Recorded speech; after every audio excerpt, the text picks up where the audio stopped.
politik non-pemerintah. Aktor politik non-pemerintah dapat menciptakan perdamaian.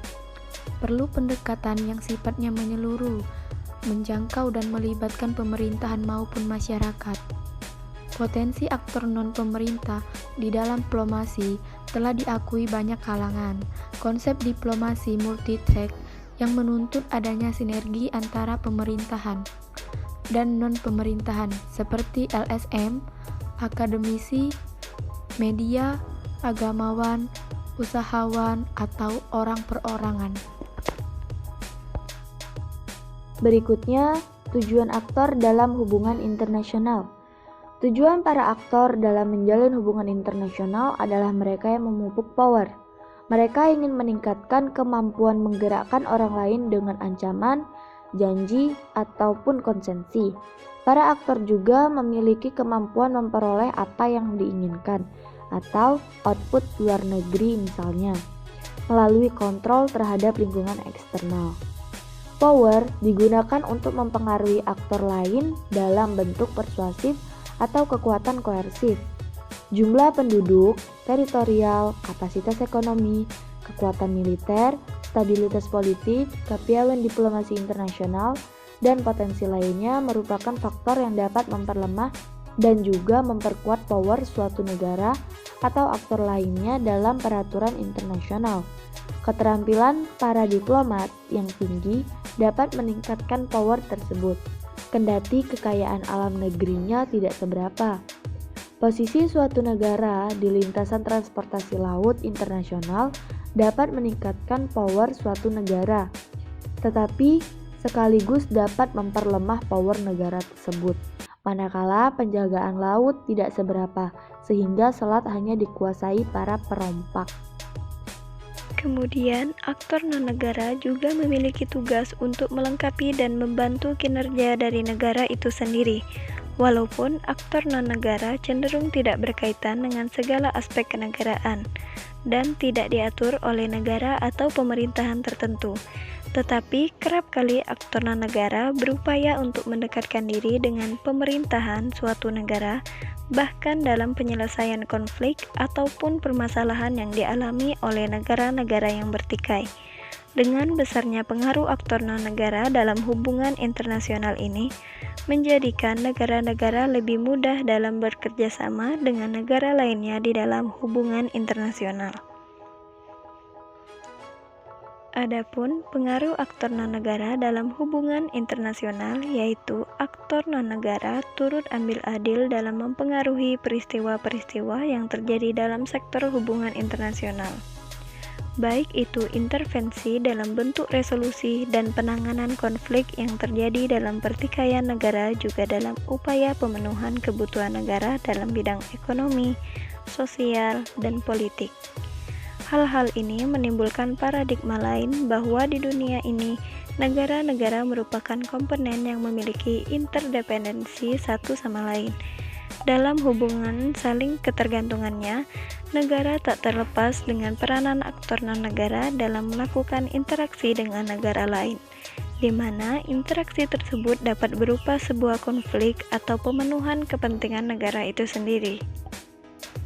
Dalam non-aktor terdapat 3 tipe pelaku, yakni Intergovernmental Organization atau IGOS, Non-Governmental Organization atau NGOS, dan Multinational Corporation atau MNCs, Minix dan Hawley 1997.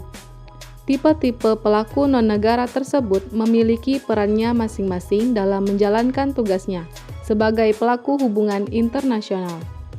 Pertama, IGOS merupakan aktor organisasi internasional yang berhubungan dikelola oleh pemerintah dan berperan untuk mewakili suatu negara. Organisasi ini memfasilitasi kerjasama antar negara-negara dalam melaksanakan tugas yang melampaui batas nasional. Henderson, 1998.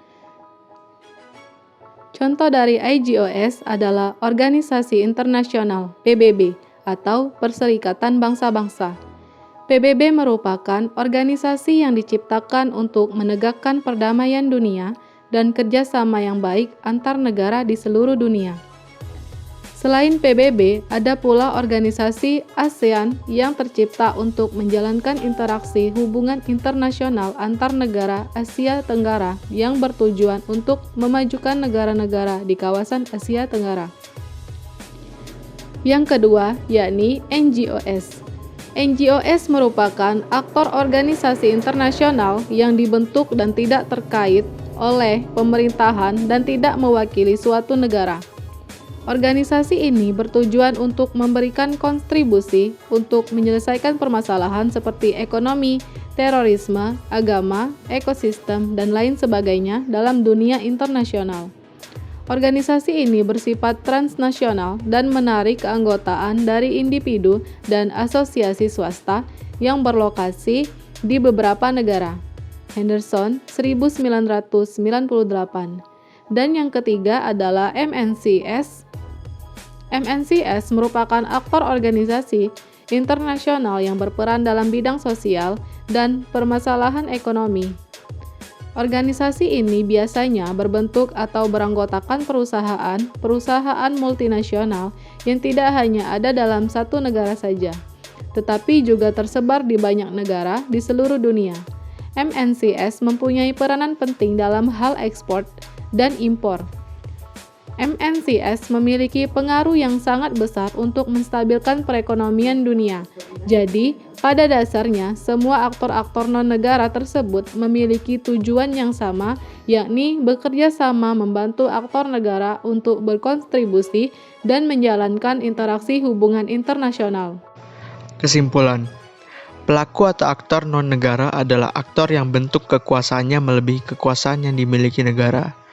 Hal ini diakibatkan adanya penyerahan sebagian kekuasaan negara-negara sebagai bentuk representatif kepada aktor non-negara yang diarahkan kepada sebuah tujuan bersama. Aktor non-negara itu sendiri merupakan organisasi pemerintah internasional.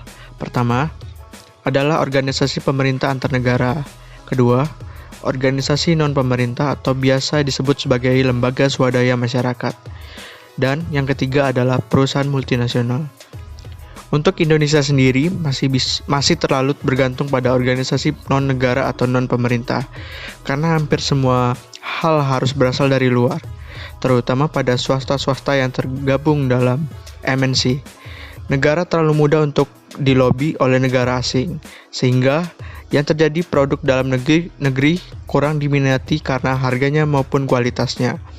Bahkan seharusnya perusahaan yang masa kontraknya habis tetap diperpanjang tanpa melihat efek jangka panjangnya.